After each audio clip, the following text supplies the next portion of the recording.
It was the year 1585, a time when the British Empire believed that every land their hands touched would one day belong to them.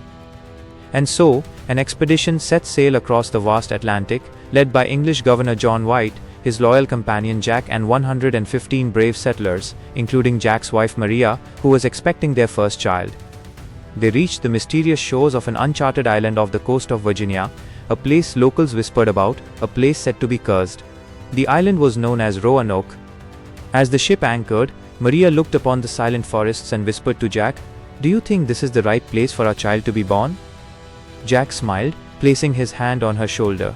"This will be our new home," he said. "Just as we've raised our flag across the world, we'll raise it here too." The group began exploring the island and soon stumbled upon an old wooden fort, abandoned and eerily quiet. The gate stood open, as if inviting them in. Inside, they found a horrifying sight, a skeleton hanging from a noose. Beside it, carved into the wood, were words in an unknown language. Jack couldn't read them, but their native guide could. His voice trembled as he translated, "Your soul is being hunted.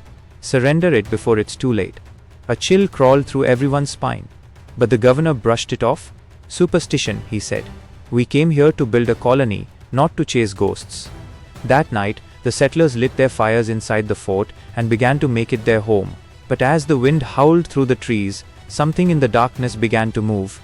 That night, Maria woke with a scream. In her dream, she saw a dark figure holding her newborn child. The shadow whispered, "This child belongs to us now." When she woke, her hands were covered in blood. Moments later, her labor began. Jack rushed for help. The midwives surrounded her, but Maria's eyes widened. They didn't look like midwives anymore. Their faces twisted, their eyes dark and hollow. She screamed as the room went cold. Moments later, a baby's cry pierced the silence. It was a girl. Maria's tears mixed with joy and terror. She named her Eleanor, after hope. The governor celebrated the birth, declaring it a sign from God. "We are here to stay," he said, before announcing that he would return to England to bring supplies and news to the Queen. He left command in the hands of Mac, a stern soldier. But soon after the governor's departure, hunters returned from the forest with strange news. They had set traps for animals, but not a single one was caught. The jungle was empty. Then one night, a man disappeared. The others claimed they heard whispering, voices calling from the trees. Jack and Mac led a search party into the forest. The deeper they went, the quieter it became. No birds, no wind, only the sound of their breathing. Then they found a mutilated carcass, torn apart, as if by something not human. Suddenly from the mist came faint cries, ghostly echoes that made their blood freeze. Mac ordered a retreat. Back at the fort, he warned everyone to stay inside after sunset. But Jack couldn't rest. He decided to cross the lake to meet the tribal chief living beyond the woods. He went alone. The tribe captured him, tied his hands, and brought him before their leader.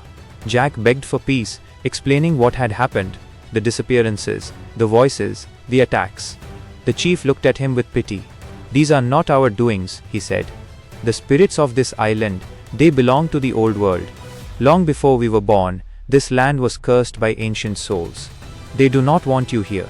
He handed Jack a talisman made of bone and whispered, "If you wish to live, wear this.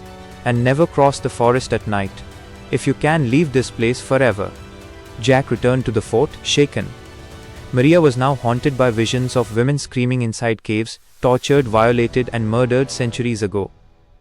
Jack tried to calm her, but deep inside, he knew something was very wrong. Days later, Mac led a group of soldiers into the woods against Jack's warning. Gunfire echoed across the valley. When they returned, bloodied and broken, they confessed. They had attacked the tribe across the lake. Jack was furious. "You've doomed us all," he shouted. And he was right. That night, screams tore through the camp. The spirits had returned, vengeful, furious. They took Mac's men one by one, twisting their bodies, leaving behind faces so deformed even their friends could not recognize them. Now the settlers understood. The words on that wall weren't a warning. They were a prophecy. Jack discovered that water was the only thing that hurt the spirits. So he ordered his people to build a raft, a floating refuge where they could fight back. But as they worked, the attacks grew stronger. Maria was losing her mind. She could hear the spirits calling her daughter's name, Eleanor. "They want her," Maria cried. "They want her soul." When Jack refused to leave, the shadows came for them. They possessed the soldiers guarding the fort, turning them into lifeless killers. Mac fought back bravely, stabbing one spirit with a knife soaked in water. It screamed and vanished into smoke. But Mac was mortally wounded. As Jack tried to save him, the ghosts broke through the gates. Maria held her baby close, whispering, "You were meant for a better world, my love." Moments later, a shadow plunged its hand through her chest. She died in Jack's arms. Jack knew there was only one way to end it. He remembered what the chief had said. The spirits were bound to a cave in the heart of the island. So he set off with the chief, desperate to find it. Inside, they found carvings, depictions of Viking women enslaved and tortured centuries ago.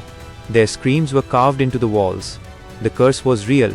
Their spirits were never freed. The chief whispered, "Only the pure soul of a child can set them free." Jack froze. He knew what it meant. His daughter, his Eleanor, was the key. He returned to the fort with tears in his eyes.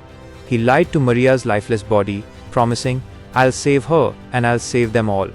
That night, as the ghosts surrounded the fort, Jack stepped outside with Eleanor in his arms. "Here I am," he shouted. "You wanted her, take me instead." The spirits began to close in. Then Mac, still alive, barely breathing, fired a burning arrow into the raft soaked with oil. Flames erupted. The spirits screamed, burning in the inferno, along with Jack, Eleanor, and every last soul of Roanoke. Days later, when the tribal chief returned, he found nothing but ashes. The fort had burned to the ground. But in the river nearby, he found a baby girl, still breathing. Eleanor. He took her in and raised her as one of his own. No one ever came to Roanoke again. And so, the lost colony became one of history's greatest mysteries, a place where 115 settlers vanished without a trace, leaving behind only whispers in the wind and a single word carved into wood, Croatoan. Some stories fade with time, but some haunt the world forever. If this mystery sent chills down your spine, don't forget to like, share, and comment your thoughts below. Subscribe for more forgotten tales of history, where truth and terror walk hand in hand.